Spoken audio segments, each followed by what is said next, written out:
Oh, I'm sorry. Did I break your concentration? Somewhere between science and superstition.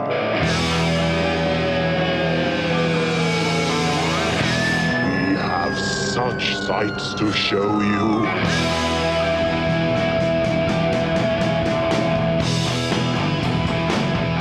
Strange Eons. Welcome to Strange Eons Radio. That's Eric over there. Hello. That is Vanessa over there. Hello.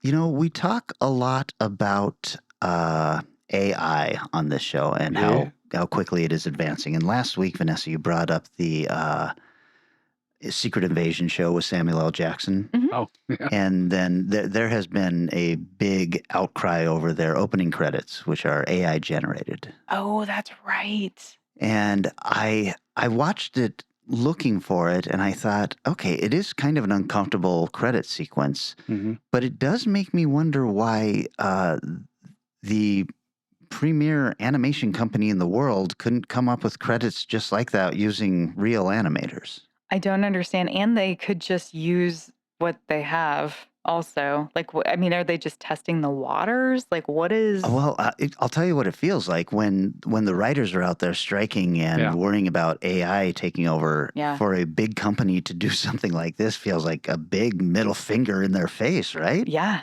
Yeah. I'm sure that's a lot of what it is. I mean, it's going to change the way a lot of things are done. And some is going to be fine. Some's going to be awful. But it'll be a huge change. It's going to be. I like that some people have almost like compared it to like the industrial revolution level of change in the way our world operates. I think we're going to know really soon what this stuff starts to look like on a larger scale because of the writer's strike. Yeah. I bet you money we're going to start to get some AI written shows just for people to like see how it goes. And, Oh, sure. Man, it's going to be... The last time we had the writer's strike, we got reality TV. Yeah. Exploded. You're so right. Because, like, okay, fine. We need content. We need shit to put on our radio. So we're just going to put a bunch of people in a house and have them talk to each other or something.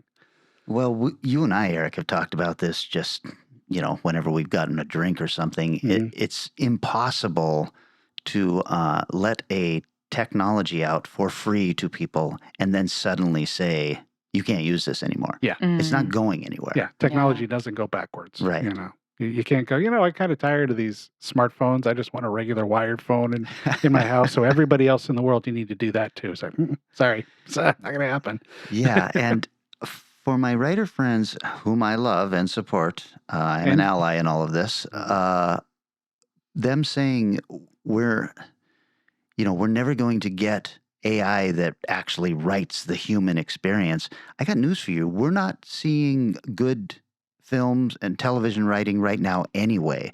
So if you're saying that we're never going to get AI that can write the shit that we've already got on TV, you're wrong, and it's coming quick.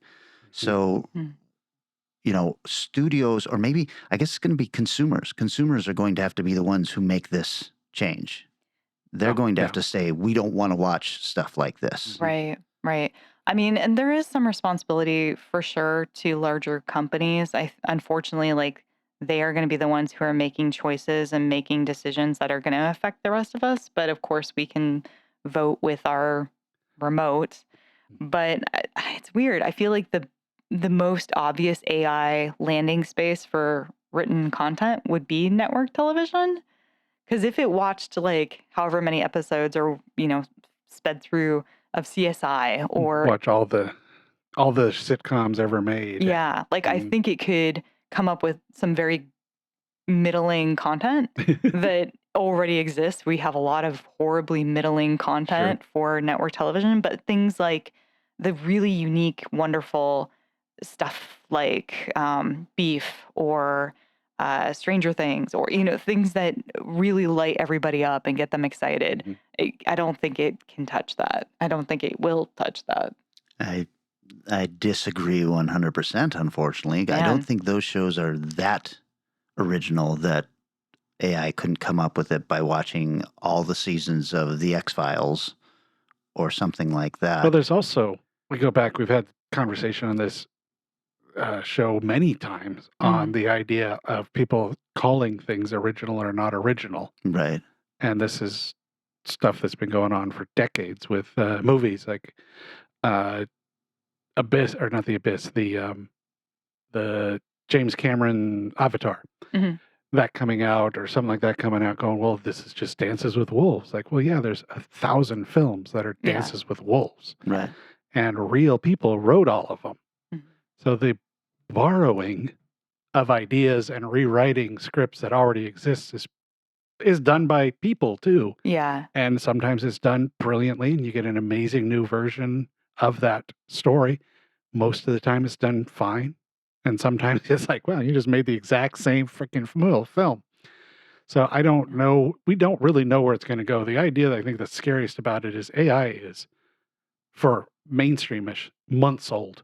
Mhm. I mean, this is not even years for mainstream application. Yeah. And it's just taking over things. It's wiping out jobs already. It's doing Tons. a lot of crazy stuff. And the other side of that coin, I think, a little bit is the people it hasn't touched at all. There are plenty of people out there that don't give a shit or haven't paid any attention to what's going on because they don't have artist friends. They don't have creative friends. They live in a different kind of world.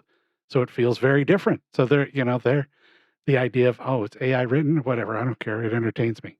It is definitely coming for us all, though. Like, I heard a NPR interview with the guy who is behind one of the leading like AI tech firms, Mhm. and he has found a way to get rid of all call centers. Yeah. Oh, like yeah, that's planet Earth.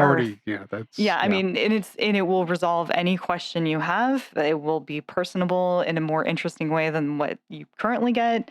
It will be faster, and yeah, like he's like, yeah, we already did that one. So there are just so many jobs that people, regardless of if they're paying attention or not, it's going to be gone. It's more Mhm. regulation. I think it is too late, but that really comes down to like military use. And, if you say in XYZ situation, these, weapons should do XYZ, then that's when you get in trouble because you need the guy who is standing there at the last moment going, maybe I won't blow up Russia. So, Yeah, I fear we have dark days ahead of us. I think, just being very realistic about this writer's strike, the reason that the studios aren't budging on that AI part of the contract is Mhm. because they know what's coming down the pike. yeah. Yeah. And what's most likely coming down the pike is that we will no longer have writer rooms. We'll have a writer on a show, and he will prompt AI to come up with series, and then he will tweak those Yeah. shows. There will be one writer that does all of this stuff. That's gonna put a lot of people out of work. Writers' rooms are huge. Yeah. There's a lot of people working on SNL or Mhm. any I mean, every comedy show. or anything like that. Yeah. Yeah. So yeah. Good times. Fun. Oh, shit. I saw something. Hmm. And I think that Vanessa, you've probably seen the finale for Yellow Jackets. I have not. I'm Oh, pretty far behind on Yellow no. Jackets, but that's okay. Really interesting stuff. Stuff that I was not expecting. Stuff that probably AI could not have come up with. That's what I'm saying, man. Nice tie-in. Well done. I really liked it. I really like this show, and I really like this. It seems very well thought out. Mm. It seems like the creators said, okay, we pitched you a 5-year story, and we are sticking with it because there are some big changes by the end of episode 2. Cool. And we're getting, some really good flashbacks to what happened there in the woods, and it's all so dark and so drastic. And the series opened with the shot of them basically as, Lord of the Flies. Yeah. And you're like, well, they're living in a cabin. How do they get to that point? Well, Yeah. by the end of season 2, you're like, oh, well, here's the first stage. Ooh. Oh, So it got really cool, really dark. I love it. That's awesome. I cannot wait to catch up on that. I am really addicted to something that Eric introduced Uh-oh. to me, which unfortunately I'm 2 episodes behind on, and chose to watch my movies for this instead of well, watching that's this one. But Silo. Oh, Oh cool. God, I'm loving that show. Mhm. It's so well acted, so interesting, the Yeah. story. And once I get through this season, I'll see whether or not I just break down and read all the books instead. But Yeah, they're pretty good. Yeah, I'm about one episode off, but yeah, it's been Mhm.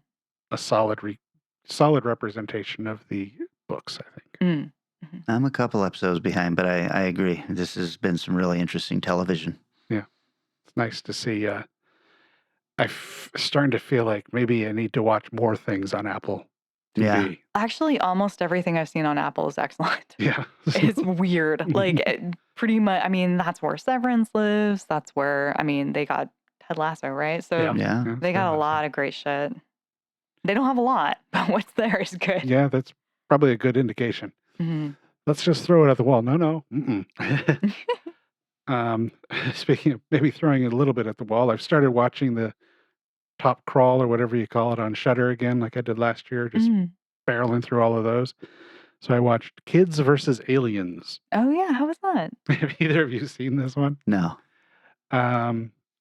It's entertaining. Mhm. I had fun watching it. Mhm. I appear to be in the minority Oh, Oh, of gosh. that group I went on, and it's like 2.5 or something on Letterboxd average. I was going, okay, that's. Wow. But I mean, it's dumb. It's silly. It's over the top. It's Yeah. like this is ridiculous, and oddly violent at times. Jesus Christ, bloody. But I don't know. I had fun with it. It's just a bunch of kids who have to deal with an alien invasion. I think I started this and didn't get too far into it. Is this the kids are making a movie at the beginning? Yeah. Okay. Yeah, with Okay. his older sister and Right.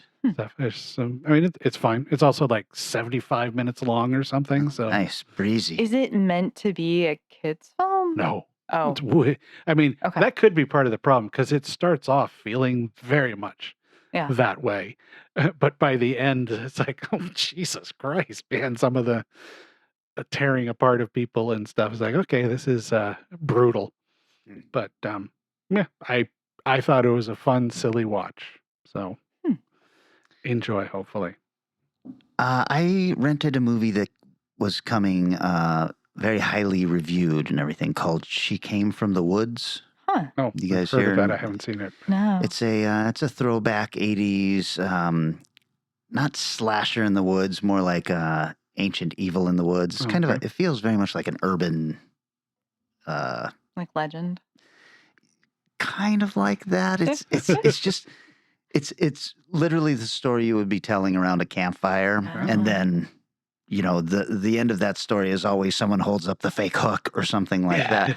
Only this would be, and she still roams these woods, and by telling this story, they reawaken this thing. Whoops. Oh. It's also got a little bit of comedy in it, and I don't think that quite works, and Oh. that was pulling me out. But it's got really good acting in it, and it feels very much like an 80s slasher. It's a bunch of teens in the woods then running for their lives, but there's possession and a ghostly she, coming from the woods. Huh. That sounds So awesome. I don't know. I soft recommend on it. Cool. And that was on Shudder? No, I rented it on Prime. Okay. Ugh, money. So I spent, 12 hours total on a plane at Oh, least, alright. maybe 13, 14. So I read a bunch of comics, and have either of you read Nice House on the Lake? No, but I have heard about it. Holy shit. It is so good. Wow. Okay. It is incredible. Is that a horror comic? It is a or- horror comic. cool. Yeah. And I definitely don't want to talk about much because it's easy to give things away with it. But I will just say that it's really well written. It's very creepy in a lot of great ways. I really love the unique ideas. Some of the characters are annoying, but it's but that's okay. I was just completely blown away. And when it has it's actually just 2 volumes at this point. But when I got to the end, I was like, no, I need more. This can't be it. Oh my God. So yeah, it's easy to get through, and I would highly recommend it. Nice House on the Lake. Nice House on the Lake. Okay, I'm making a note. Sounds like a horror movie. You are the second person to speak very highly of this. Mm. Oh, So, cool. Well, I watched one that buddy of our Craig said he hated Oh, and you loved. And I think I'm kind of between you guys on this Oh, one. God. Unwelcome, yeah, which Unwelcome. it actually popped up as a new one. I went to watch that. Oh, it's on Shudder. It's on the top thing. So it's like, all right, perfect. Right where I need to see it. But overall, I liked it. The I got a little annoyed with the husband. Sure. His character became a little too much of what he was. That aside, I thought it was pretty good. There's a lot. The creatures are damn cool. Yeah, this is that movie I was talking about several weeks ago where the couple get assaulted. They live in like London or something. Yeah. And then they decide they're going to move out to the country and get away from it. And it turns out the country folk are also real assholes. They Mm. hire the wrong people to work on their house. Right. And then, of course, there's the red hats, which like to steal babies. And as long as you feed them, they're fine and all that stuff. And I guess my only problem with it was I thought it was a very slow first two acts. Yeah, that's true. But then the third act just went so fucking bonkers that I was like, no problem. I love it. Hmm. Hmm. I think the first two didn't bother me too much, slightly because what I was starting to think about last episode, unlikable characters. Hey, these had a couple characters I kind of liked, even though by the end the husbands are a little annoying. Yeah. But early on, it's a nice couple. It's a good couple. There's somebody that's sort of, okay, I want to follow your story. Right. And after so many movies watching recently, it's like, I don't care who these people's stories are. I wanted to follow someone's story. So I think that's why I enjoyed it a little bit more. It's Okay. like, oh, I love the British, Irish, who's ever, that style of horror stuff that they Mhm. do over there. It's not crazy obvious like when you're watching an Italian horror film, but Right. there's a feeling and a style to those films that I really like. And it has that. Well, certainly the Irish countryside has a lot to borrow from as far as Yeah. legends. And, you know, they're not,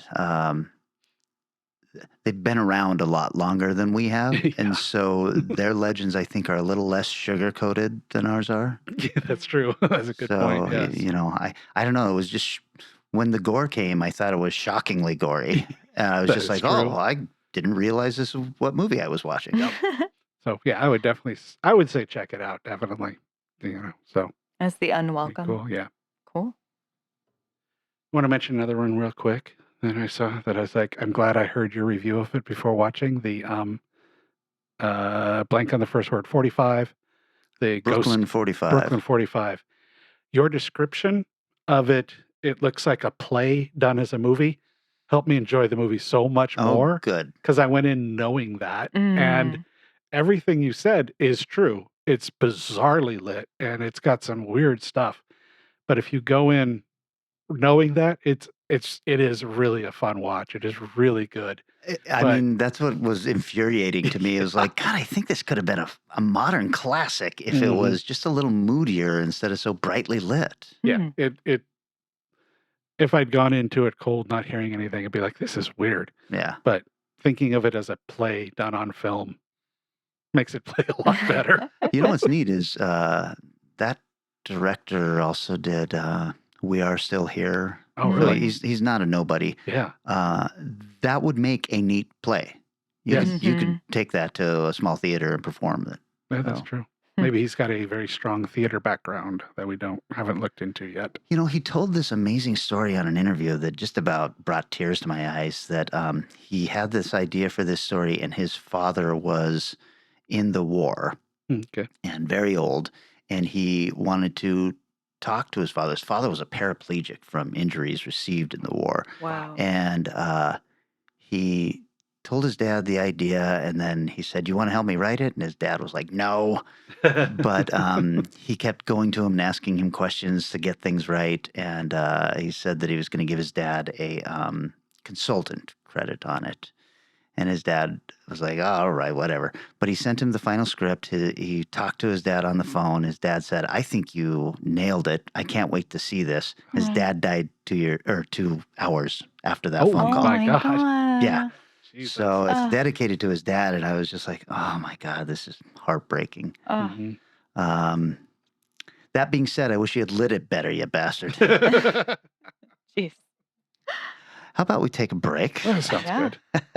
And when we come back, we are talking dark comedies.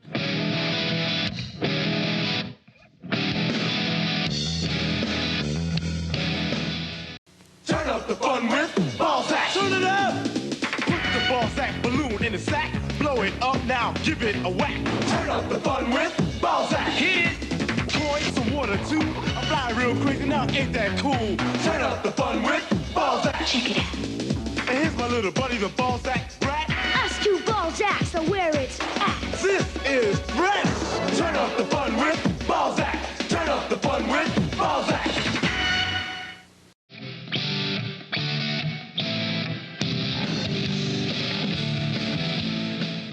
We have returned. Eric, this was your subgenre pick. Yes, it is. And what is it again? This is one of those to find it. Oh, I want to watch this movie. How can I make this thing? So we're doing like dark and twisted comedies. Okay. And this one is fucking dark. 10 minutes on the buzzer. Knock it down. 1988's Drowning by Numbers. 1 Antares, 2 Capella, 3 Canopus, 4 Arcturus, 5 Agritas, 6 Nectar, 7 Duending, 8 Arcturus, 9 Aegina, 10 Lalandra, 11 Vega, 12 Galoogan, 13 Spear, 14 Catfish, 15 Crab, 16 Denib, 17 Sappho, 18 Castor, 19 Pollux, 20 Storship, 21 Argano, 22 Spira, 23 Salkis, 24 Hoytown, 25 Looper, 26 McKay.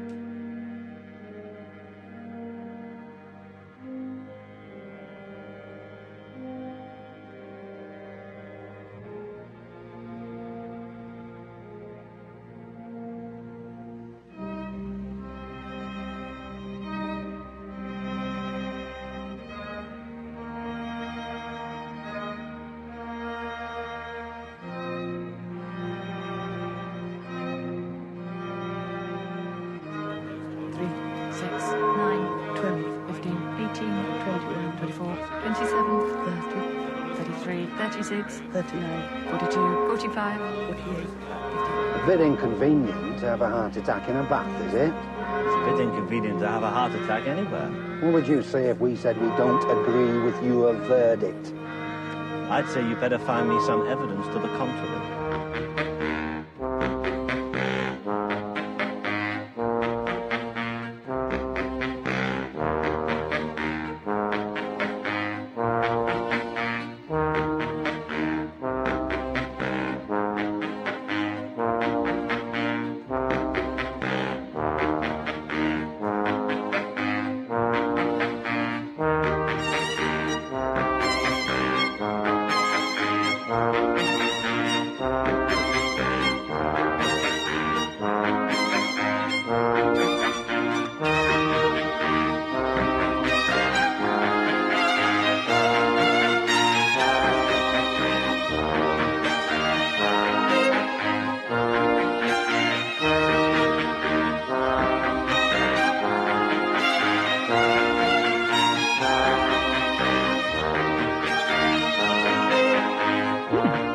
Rotten Tomatoes got 88 for critics, 89 from the crowd. I have not heard of this film. Wow. Fits pretty well. A 1.2 million pound budget. But then the box office was listed as $424,000. So I don't know. This is available pretty easily on Hoopla or rent on Amazon. I think it's on YouTube even completely, or a beautifully remastered Severin disc, which is where I finally was watching it. This is one I've actually wanted to watch for years. It came to my attention shortly after I'd seen Peter Greenaway's The Cook, the Thief, His Wife, and Her Lover, which was this movie came out I think the year before that. He's also done The Pillow Book, Prospero's books, the Tulsa Looper Suitcase, Part 1, 2, and 3, whatever the hell that is. Oh man. Written by Peter Greenaway, who also wrote all of the movies I listed above. Starring Bernard Hill, who you might know as Theoden in Lord of the Rings. He's also in Titanic and Ghost in the Darkness. Joan Plowright, who's in Dennis the Menace, Last Action Hero, Revolution. Juliet Stevens, who's in the 96 version of Emma, Bend Like Beckham, and Truly Madly Deeply, which has been discussed on this show before. Mm-hmm. And Jolie Richardson, who was on 100 episodes of Nip Tuck, which, if you've never watched, is a darkly demented show. Event Horizon. And this, I just thought this was such a weird listing on IMDb. I had to include this. Diet Coke piece, Bronson James Bond style television commercial. Oh my God. All right. Style. Yes. Oh man, this is, like I said, Peter Greenaway. So of course it's incredibly well shot. The opening scene is a uncomfortable little bit of setup because it opens on a dead bird hanging from something, and dead animals do pop up frequently in this film. But it pushes past that fairly quickly to a child jumping rope in a crazy hoop skirt with lights on it, and the jump rope is lit every place except where she's like holding it, and people kind of walk by and are talking to themselves. She counts to 100, and a woman next to her said, "Why just stop at 100?" So once you count 100, all the other hundreds are the same, which is a strong theme in a weird way to this film. The film's plot centers on 3 married women, a grandmother, her daughter, and her niece, each named C.C. Colpitts. Oh. So that they all look different enough. I mean, age-wise, they're incredibly different, but it is very weird when other people are calling the same name. Follow-up scene afterwards is a kind of reminiscent of The Cook, The Thief, in the way that it's a couple drunk people getting ready to have sex with a room filled with apples and food and other kind of food, and they've built some apple barrels or something for their bathtubs. Not like a short barrel, but a long trough, more like, I guess. Wife is watching from outside, so she goes in as the woman's in another thing. She's passed out completely drunk, and she drowns her husband. Oh, okay. Sure. Drowning by numbers. Film also has a kid that's introduced at this little after this scene that has a very strange series of narrations where he's talking about games. He just describes this is how this game is played. A lot of these games are, who knows what the hell he's talking about. Very hard to play and don't make a lot of sense. And the kid's name is Smut. Oh my God. So this is the oldest. This is the grandmother in the movie. She goes and admits to the magistrate, who they obviously know each other, that she killed her husband, and convinces him to say it was an accident. He had a heart attack and drowned. The film is shot on locations, but the way he shoots things sometimes is like, God, this might be a set, because he'll light the first part and the background is completely black. But it all looks good. There's also another ongoing theme in the film is there are numbers counting up.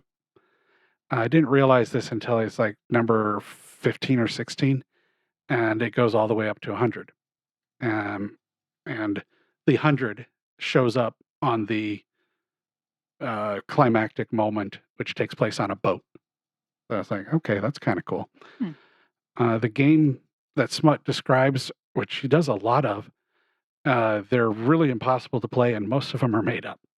Just random weird stuff to kind of explain what's going on, to set up a scene.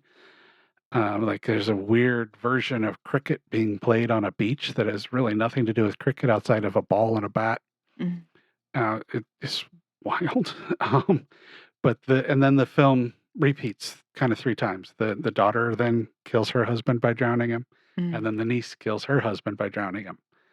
And the magistrate keeps going along with it. But on the sidelines, there's a group that sits under a giant water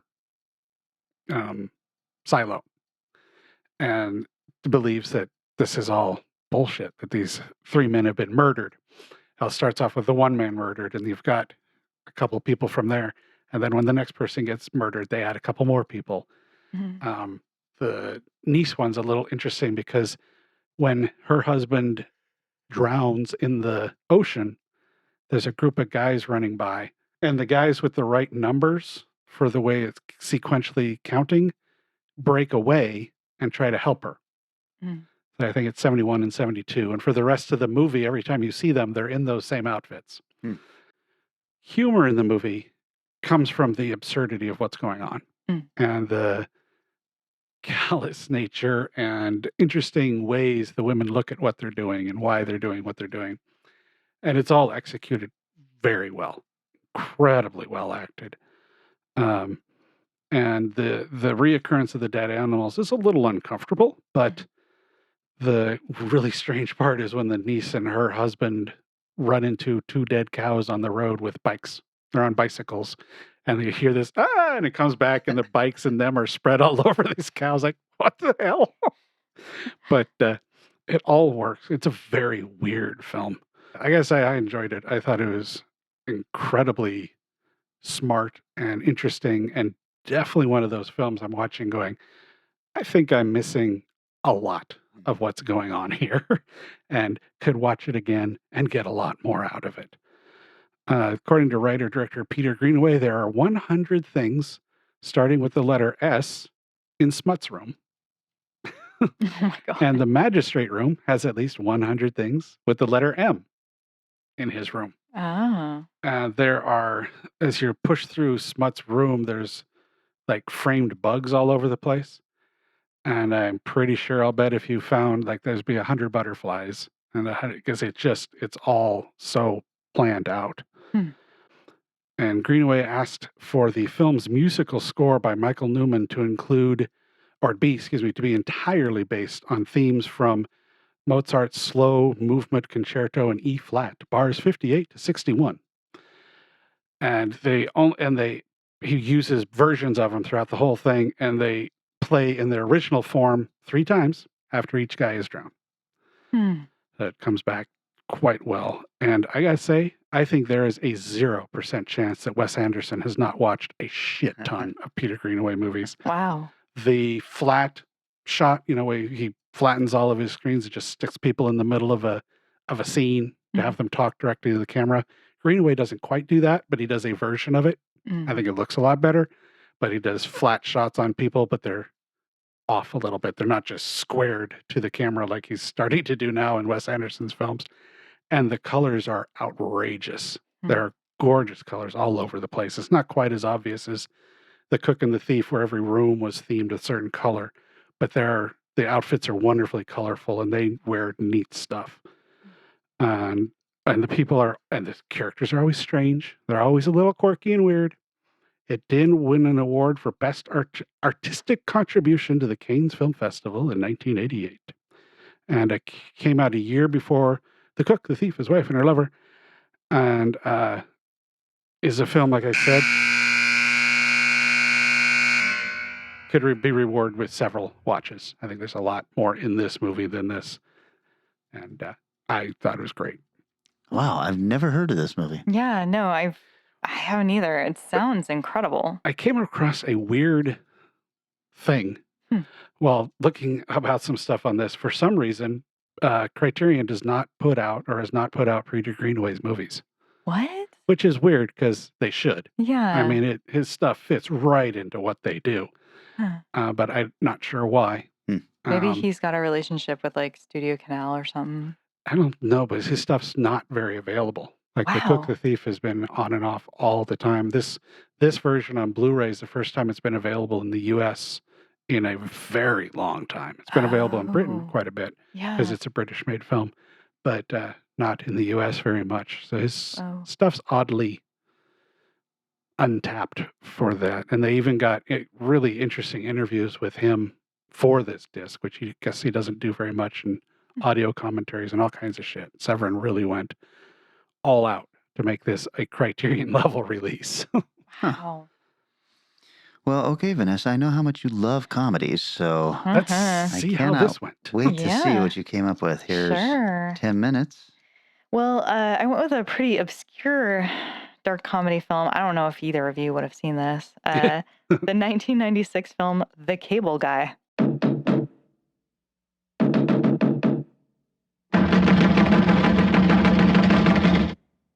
Cable Guy! Let's do this. Slip the cable guy $50. He'll give you all the movie channels for free. You're offering me a bribe. What you have just done is illegal. And in this state, if convicted, you could be fined up to $5,000 or spend 6 months in a correctional facility. Oh, please. No, that was dumb. I was just making conversation. I'm just jerking your chin. I'll juice you up. For Stephen Kovacs, Hey! You guys play here too? Cool. the price of cable just went up. Okay, Chip Douglas, you're on my team. Let's play. No way. I'm on Steven's team. Now, We're not friends. I don't even know you. Well, let's fix that. he's got a friend he can't control. Where are we going? Only the finest restaurant in town. Can I have your skin? Check this out. Silence of the Lambs. I just don't have any room in my life for a new friend. So, what are you trying to say? A friend who will not be ignored. I gave you free cable. The guy is a sociopath. He leaves messages on my machine night and day. If you're there, pick up. Pick up, pick up, pick up, pick up, pick up. He shows up wherever I go. He won't leave me alone. He's gonna need some tough love. There's Stephen Kovacs in here. I'm Stephen Kovacs. I didn't do anything. Just call my cable guy. At least look into it. Nobody named Chip Douglas works for the cable company. Suspicious, isn't it? You're all being fooled by him. He's a lunatic and he's a felon. Don't mess with me. Come back here so that I may brain thee! I'm here for you! Don't do that. You're gonna get me killed. Oh, Billy! Jim Carrey, Matthew Broderick, the cable guy. Okay, I'm going! Take off!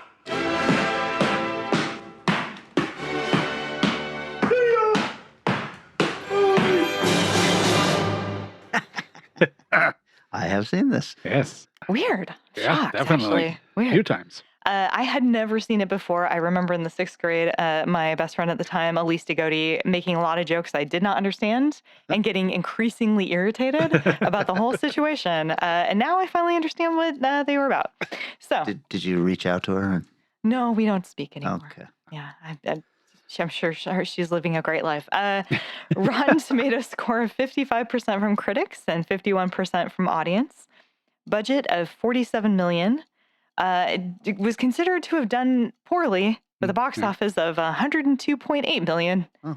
So I don't know if they just spent so much on advertising or their expectations were really high or what, but they felt like they didn't get their money's worth.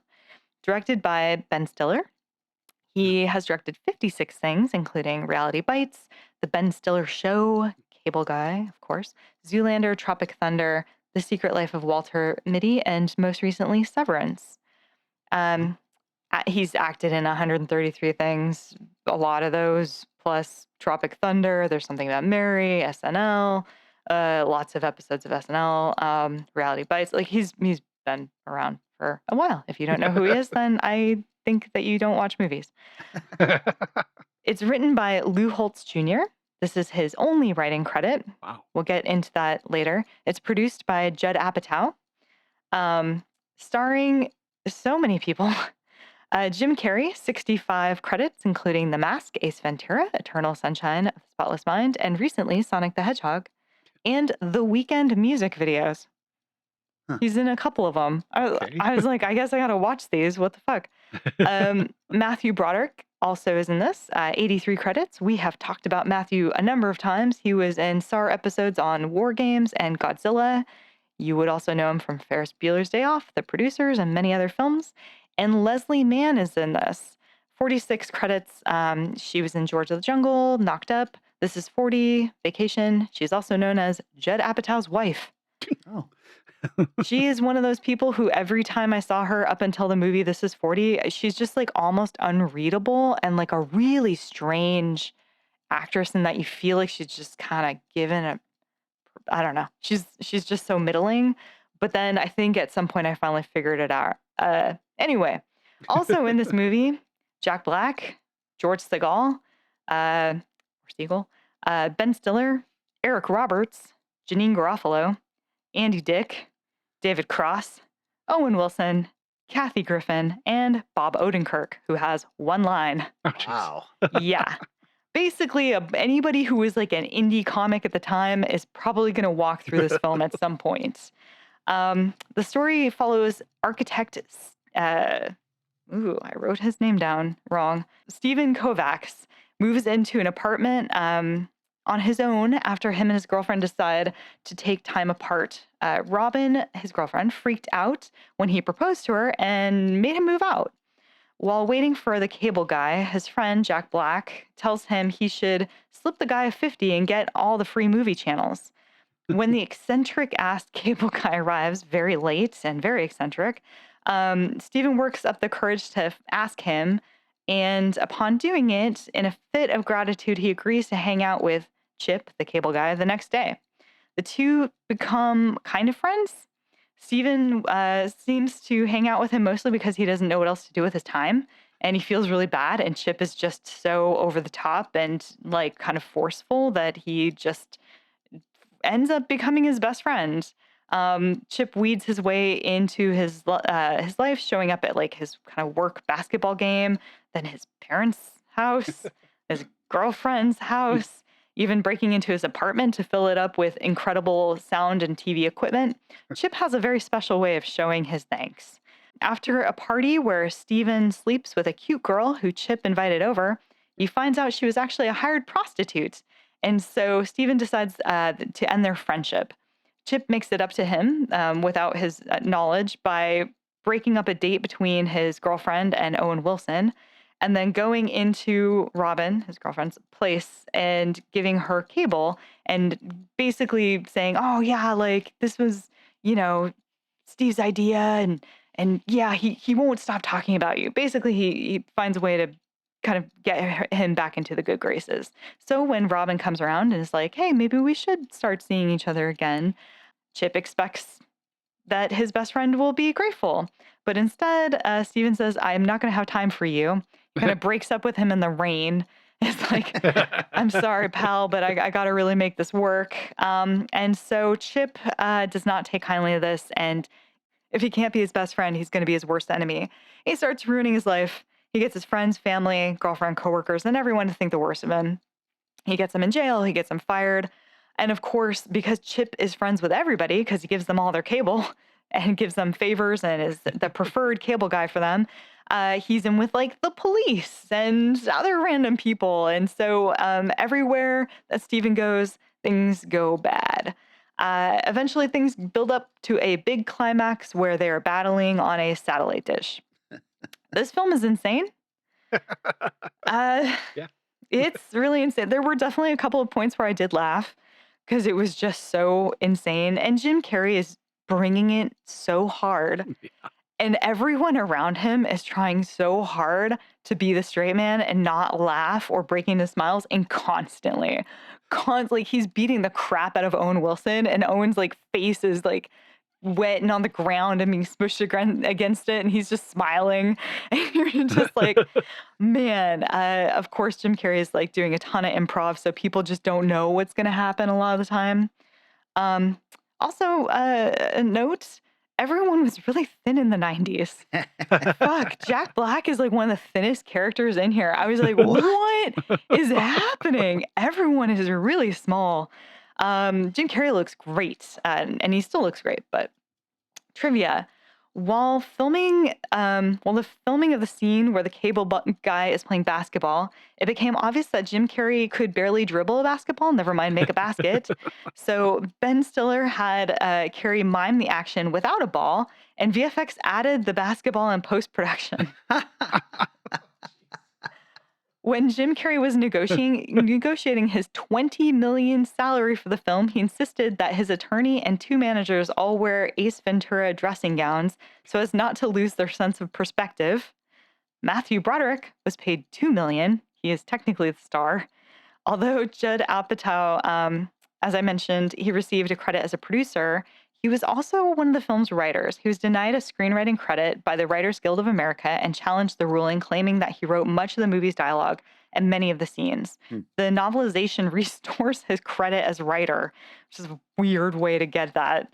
Apatow lost an intense arbitration battle with the Writers Guild, with Lou Holtz Jr. over the credits, writing the script. And Holtz's version, according to Ben Stiller, basically was a silly buddy comedy. Apatow revised the script to make it bleaker. He gave him Jim Carrey basically all the funny version of a classic stalker, and all the physical humor was put into it in his. Carrey described the finished product as Hitchcock meets Jerry Lewis and Rosemary's Baby meets The Odd Couple, which makes sense. Originally pitched with Chris Farley in the lead, Judd Apatow and Ben Stiller went to South Carolina to meet Jim Carrey to see if he would be good for the role when he was shooting Ace Ventura: When Nature Calls. And for a few days of the creative discussion of the script, at a bar, Jim Carrey came up with the idea of having the character push his chest up against the glass like Midnight Express in the prison, writing "tits on glass" on a bar napkin. Lots of scenes are improvised. Gene Siskel said this was Jim Carrey's best movie since The Mask. Apparently, Gene Siskel, huge fan. One of the earliest frat pack movies, which would include Ben Stiller, Jack Black, Judd Apatow, and Owen Wilson. And according to Judd Apatow, Larry the Cable Guy's manager was upset with the film. Before we started shooting, I got a call from this friend of mine who managed Larry the Cable Guy, Apatow recalled. He said, "Judd, what are you doing? You can't call this movie The Cable Guy. That guy has been working so hard developing this character. You're going to destroy his career." But there was nothing I could do to change it. But clearly, Larry the Cable Guy has done way better than The Cable Guy. So he had to compare. If you had to compare the Larry the Cable Guy and the movie The Cable Guy, Larry wins hands down. So. I still don't know how I feel about this movie. I enjoy it a lot. Dean and I decided to rewatch it a few years or a year or two ago. And it's so bizarre and so dark and so weird that I really enjoy it. And I mean, it was a occasional play in Suncoast, so I know the words far better than I probably should. Oh, sure. You know, like the lines of "goodbye, see ya," you know, that whole segment of that, and the when he does the Hannibal Lecter imitation in the Knights medieval times. I don't know. I really enjoy it. I think it's one of his more interesting roles because, and a gutsy role where he's coming from being, and I think that's why it flopped. Yeah. He came from being the Ace Ventura, goofy, silly dude to this really dark, occasionally scary character, and the karaoke scene. Love it. Insane. Absolutely insane.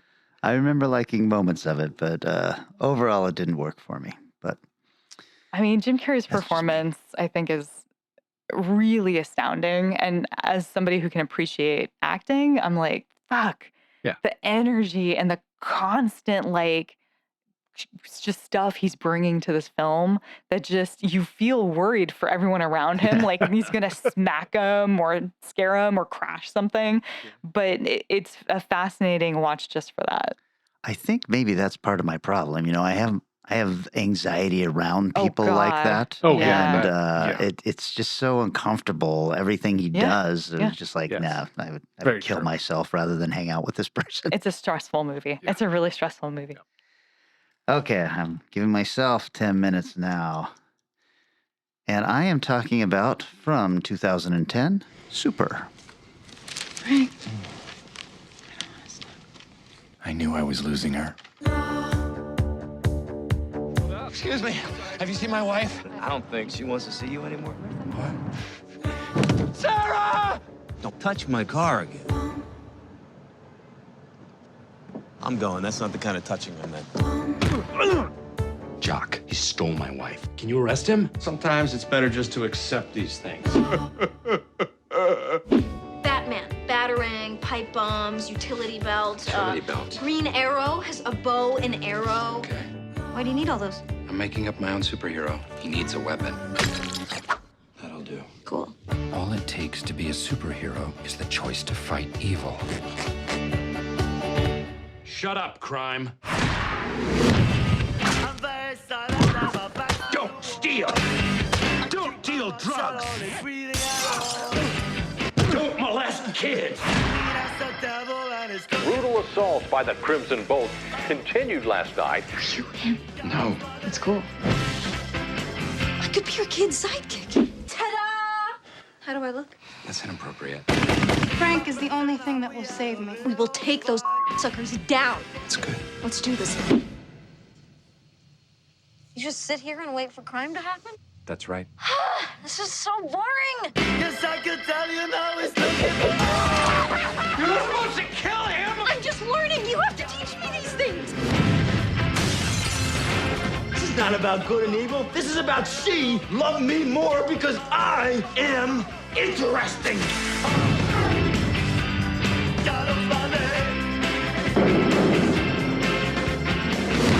Yeah. Shut up, crime!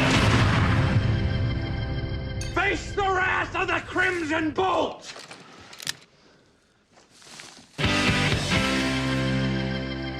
Budget of $25 million, box office of 420. Let me start that over. Budget of $2.5 million, box office of $422,000. The Rotten Tomato critics give it 49%, and the audience gives it 56%. Written and directed by James Gunn, who has 21 directing credits, including Slither, Movie 43, a bunch of indie films called Guardians of the Galaxy, The Suicide Squad, and the Peacemaker series. Starring Rainn Wilson, who has 93 credits, including Don't Tell a Soul, Jerry and Marge Go Large, and 188 episodes of The Office. Elliot Page, when he was Ellen Page, is in this. 52 credits, including Juno, X-Men Days of Future Past, and The Umbrella Academy. Liv Tyler has 40 credits, including Armageddon, That Thing You Do, and the Lord of the Rings trilogy.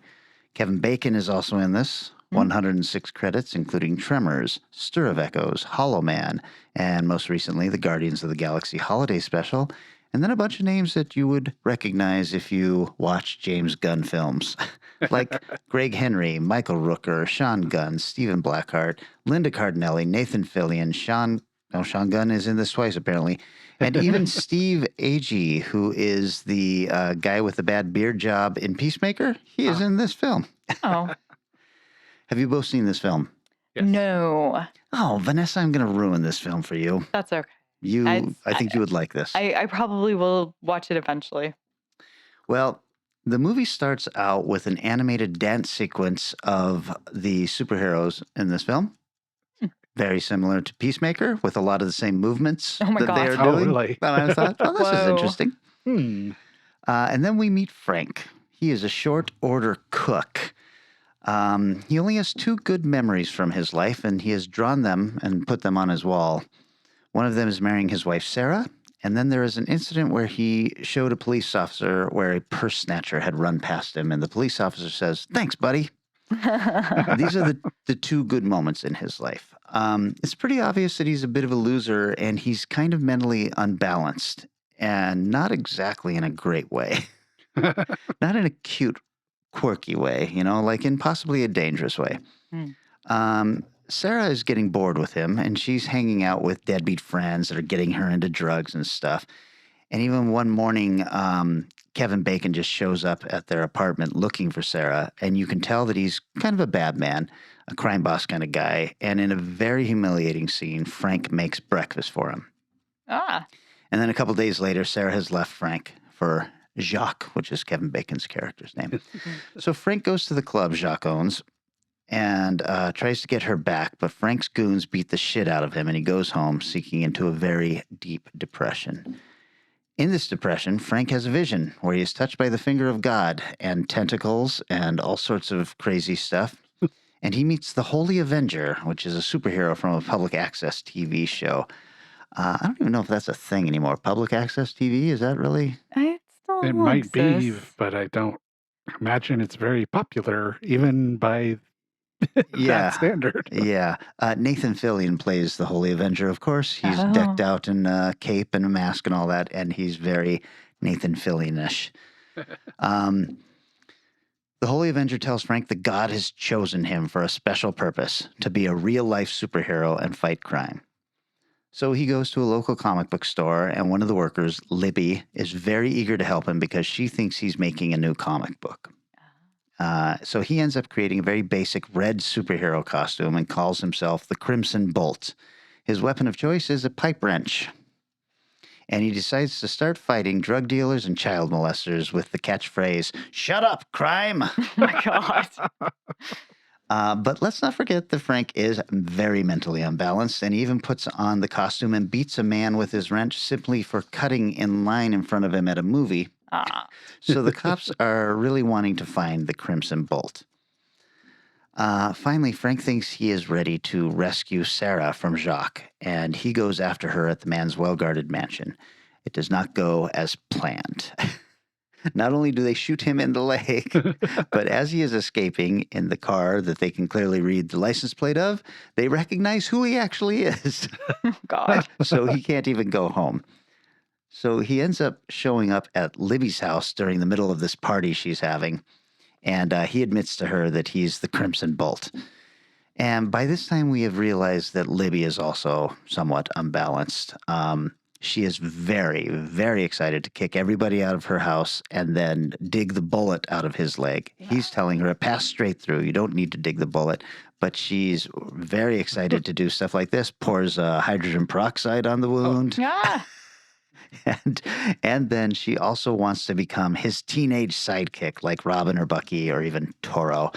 He tells her, aren't you a little old to be my teenage sidekick? How old are you? And she's like, 24, but you're really old, so it'll be fine.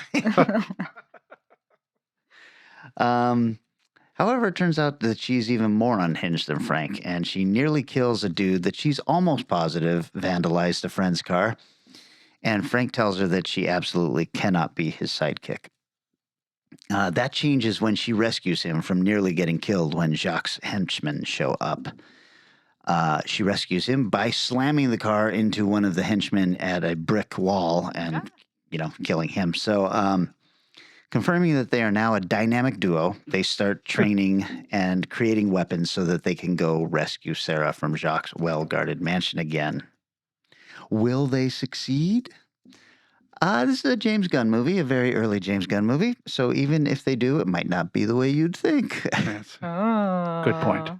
Will Libby rape Frank in her apartment, even though he reminds her he's married, while she's using the excuse that it's different when they're in costume? The answer is yes, and it is one of the more uncomfortable scenes in a movie full of pretty uncomfortable scenes.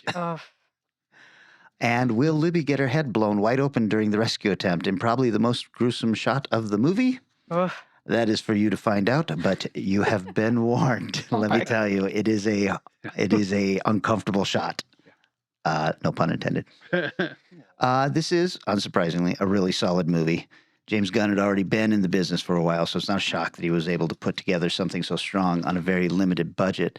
I've seen this now 3 times in the 13 years since it has come out. Each time I'm always a little surprised with how good and strong this film is, and dark. There is a lot of humor in it. The humor all comes from, unfortunately, how realistic some of this seems. We had an era when there were actually people in Seattle dressing up as superheroes and fighting crime as Phoenix, such as it was. And that would be a very stupid thing to do without superpowers, because you could get very hurt. Yeah. Especially now when everybody's got a fucking gun. I have some trivia. The role of Jacques, which was Kevin Bacon, that was supposed to be played by Jean-Claude Van Damme up until a week before shooting began. Wow. Gunn said, quote, "The guy was kind of AWOL. I just couldn't risk that personality type on the movie." And Kevin Bacon stepped in as a last-minute replacement. James Gunn wanted John C. Reilly to star, but he wasn't thought to be a big enough name. But Rainn Wilson was at that point? From The Office. Oh, okay. So, I didn't realize this came out after American Office. Yeah. Since the film was a low-budget independent project, everyone involved in the film was paid scale. Oh, jeez. Yeah. And in 2019, Wilson reprised his role as the Crimson Bolt in the mid-credits scene of the Gunn-produced supervillain film Brightburn. via a new photo taken for the film. I didn't realize Gunn did Brightburn. He produced it. Oh, I think it was, and I think he wrote it, and it was directed by a gun. A different Gun? A different gun. Oh. A lot of guns. There are a lot of guns. This America has way too many guns. We've been talking about it forever. That was my movie. It's really good. Yeah, I remember thinking that was a hell of a film. Yeah. And you're right. That scene on the couch with her going after him is so uncomfortable. Yeah. Yeah, it's just like, I can't tell if he was just trying to shock or if he really wanted to make a statement of, this is awful either way it goes or whatever it was. This is young James Gunn and hard to tell what he really wanted to do. He liked to shock people back then. Yeah, he did. But really, really solid movie. It's called Super, and you can watch it on Tubi, which is how I watched it again. You know what sucks about me, you guys? I own Super. Oh my God. It was easier to just find it on to just TV. find it on TV than to switch my input channel and watch it on my PlayStation. I am starting to get to that point too. Yeah, I have paid I've done a that few times on Unless Amazon. it's like a $4 rental or something, then I guess I'll get I'll try to discs. dig it out. Yeah. There it is. Oh my God.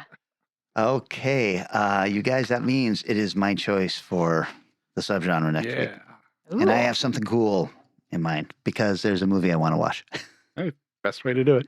My pick is Magicians, and it can be magicians that wear the hat with the stars and moons, or it can be the magicians that wear the top hats, but got to have some kind of magician in your movie. Ooh. Cool. I love it. All right. With that in mind, this is the part where we thank everyone for liking and sharing all of our posts. We really, really appreciate that. There are a couple of you who do it just religiously when the episode comes out, but it'd be great if everybody else could just kind of share the post and let people know we're out here doing this for plus 200 episodes now. Oh my gosh. And we also really, really appreciate the people participating in the value for value model, which is if you get some value out of this, turn around and make that some value that you give back. And like Micah showed recently, you can be mean to us too and give us some movie that's maybe going to bother us greatly or we're not going to like, or maybe we'll love. You never know. That's true. But level of your meanness has to directly correspond with the level of your value. That's right. Yes. The amount you like us is the amount you be bad towards us. Well put. Math. You can also leave us a message on the Strange Eons Radio hotline, which is 253-237-4266. Go ahead and let us know that it's okay to play that message, and we will play it on the next show. All right, guys, that is it. We'll be back in 7 short days. We are talking Magicians. See you next Thursday. Transportation and other considerations for Strange Eons Radio produced by Pan Am Airlines. When you think of traveling, think of Pan Am. You can't beat the experience. Guests of Strange Eons Radio stay at Econo Lodge Everett. It's an easy stop on the road, if you know what we mean. Strange Eons Radio is recorded live in front of a studio audience. If you enjoyed this episode, please consider leaving us a positive review on your favorite podcast app. Sit, Ubu, sit. Some of the characters are annoying.